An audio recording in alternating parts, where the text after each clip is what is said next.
Hello, everyone. This is Leonard Guzman, co-host of the Life After D podcast. I'm here with Emily Robinson, the internet's famous divorce attorney. We're gonna go over some crazy things about life after divorce. So Emily, I see you're outside hanging out. I am. I'm coming to you from my front porch today just to change things up a bit, get some fresh air. We're actually having a nice warm day, so I thought, why not sit outside and have different scenery for a bit? Okay, It's so actually really sunny and hot.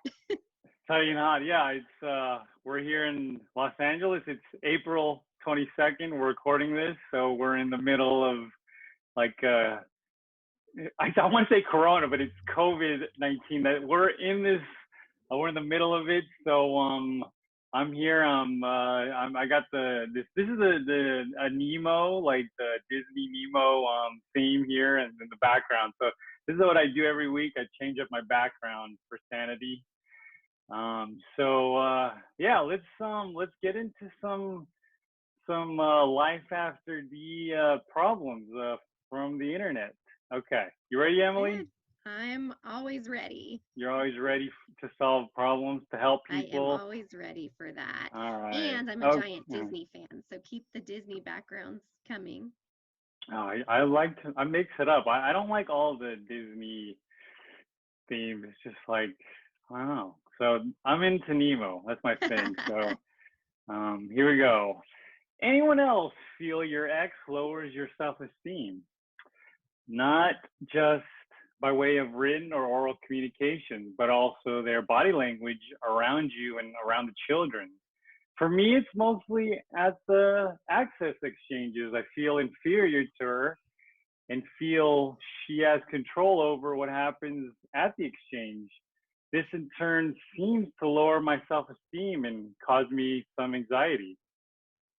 I think that's a very common problem that people experience, but you can only control you. You can't control other people. So, what you have to remember is your ex can't make you feel inferior because you're in control of how you feel. So, if that's the message you're getting and that's the reaction you're taking, you can fix that. You can solve that by learning ways and tools to not let yourself feel inferior when your ex says and does things that make you feel that way. You're never going to be able to control your ex. You're never going to be able to change them or change, how they talk to you or how, nasty they are of a person. But what you can change is how you react to them. And really good therapists, really good coaches, there's good books on this stuff. And, I think that it's just so important after divorce to work on yourself because a lot of these things are in your control. And you have to remember to learn to control what you can control and not try to control the parts that you can't control. Okay, that's a good tip. Mm-hmm. Um, I mean, maybe therapy helps. Maybe talking to people. Like me, I'm not divorced. I'm a friend who has a lot of divorced friends, so we go out and for some reason people think I'm a good source of advice, give advice, and so yeah, I mean it's just always good to talk to someone. You're a good Over, friend. yeah, I'm a good listener over coffee or some beer, some And scotch. that's important. It's important too to have with, whatever your drink of choice, it's important to have good friends to, listen to you and to have someone to talk to. But it's also important to do the work on yourself. Take responsibility and do the work on yourself and learn how to not let your ex get a rise out of you. It's hard. I'm not saying it's easy and takes a lot of work, but you can control yourself and your reactions. And that's all you can control. So do it so that you can feel better in the situation. Yeah. Okay. Oh, we got one. Another one. Advice, please. What do I do with my wedding stuff? So I just joined this group and I'm already posting. I'm looking for advice from those who have been divorced for a long time. My ex and I met in college, engaged after 4 years of dating. after we both graduated, eloped, and then had a real wedding 16 months later after eloping. After 16 months later, he asked for a divorce. I was devastated. This was in 2016. No lawyer, judge, divorce. Summary dissolution in March of 2017. Our 5-year wedding anniversary is coming up. With quarantine, I've been doing a lot of cleaning up, taking things out of storage, etc. I've had a lot of time to reflect. My question is, should I bother to make that wedding album now, frame our wedding invitation, preserve stuff, and then put it into storage for those that have been divorced longer than me? Are these things you look on with fondness? If you did not keep them, you wish you did. Thank you for your advice. Well, I mean, that's a good question. Like, if you have kids, it doesn't sound like that person did, but if you do, it's nice to save some stuff for your children. And, that wedding helped you get to that point of having children. So you probably would want to save some photos. I don't necessarily think you need to make a full album if you haven't done that already. I think saving a few things is good because you may want to look back on that in the future. It was a time in your life. And there were good things that came from that time. If you have really tangible things like a wedding dress, I'd recommend donating that to one of those secondhand shops where people can't afford wedding dresses and they either provide them for free or very inexpensively. There's charities that do that. And then at least you know that something positive came from that. Mm-hmm. If you have a wedding ring, that I would probably sell because I'm not sure that you want to wear something that, was from that marriage. Or you can go to a jeweler and have, if there's stones or jewels, have those taken out and make a new piece, like reshape it, make a new piece, something that you can wear going forward that makes you happy. Yeah. It's always good to start over, right? Yeah. And, anything can be turned into a positive. You can find the positive in any experience. So turn it into a positive. Give a dress to someone who can't afford a dress. Make a beautiful new piece of jewelry. But I think I've said this in, one of my other podcasts, but you don't want to throw away that whole part of your life. It was special and it got you to where you are today. So think of it as a stepping stone to wherever you're going now and as a positive experience that shaped who you are. All right. Oh, my stimulus checks. We get this subject a lot. Let's see. Ex got stimulus check based on last year's married taxes. I share 50-50 custody with my ex, and we switch off claiming our child on our taxes. This year was the first year to do that, and I was able to claim our 13-year-old on 2019 taxes. I received my stimulus check last week thanks to direct deposit. My ex, who has not filed taxes yet, got his direct deposit as well, just shy of $3,000 based on 2018 taxes, which we filed jointly. Am I liable for any bad acting on this part, this smacks of fraud? I don't want to be tangled up in a tax mess. If and when this gets sorted, at the very least, it leaves a bad taste in my mouth that he can receive stimulus money for both of us when I'm no longer dependent on him in any way. If it matters, had he filed his most recent return, he would not have even qualified for the $1,200 individual check. I guess there's a $1,200 stimulus check. So yeah, so that's a good question. I am getting a lot of stimulus check questions. I mean, certainly the ex should give her half of the money because she's entitled to her stimulus check. And then as far as extra money that's given for children, I mean, I'm suggesting that people split it if they're sharing custody.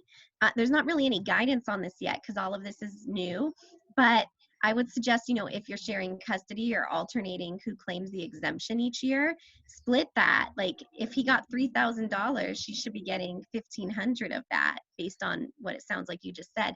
So, you're not getting any input in these stimulus checks. The government's just looking at your tax returns and sending it out. So there's probably going to be mistakes, and they're going to go to wrong addresses and the wrong people, especially if you haven't filed your 2019 returns yet. So people are going to have to sort this out, and the court's probably ultimately going to have to sort a lot of this out when the courts reopen for hearing these kind of matters. So I'm recommending people just try to work it out together. I don't think people are going to be liable for, bad acts or, because they didn't have any say in where the check was sent or who it was sent to. So how you filed your taxes couldn't have been, in any way to defraud and get more money for the stimulus check, because it wasn't even known about when you filed, probably. So I don't think you need to worry about that, but I do think that exes should work together. Come on, is it worth it to spend thousands of dollars going to court to be told you have to return 1,500 to your ex? Probably not. You should just do it. So hopefully people can be reasonable with each other. Yeah, I'm trying to think what you could buy with stimulus. After groceries, like I was thinking of buying like a pair of shoes, like some Nikes, like there's some Jordans that are on sale right now. It's like, but I'm like, it's not coming every month, so far, as they said. So I'm like, I just have to get groceries. My wife's like, there's so many things on my list, like video games and things. Just, yeah. Well, hopefully people are using it for, essentials and groceries and rent. But of course, some people are going to get stimulus checks and use it for fun things too, I'm sure. Yeah, so I don't know. Well, look here. We got divorce parties going on though. I just recently got divorced. He was abusive and cheated, and I made more money. It was a 1-year battle because law screwed people who actually work and make more regardless of the reason. But thanks to my good overpriced lawyer, I came out having my cake and eating it too. I had a small divorce party with 2 people and a few others on FaceTime. I admit to judge others who threw divorce parties. I feel judged too, but it's really something to celebrate because it was a nightmare and I don't wish it upon anyone. I probably won't get married again. It was dramatic.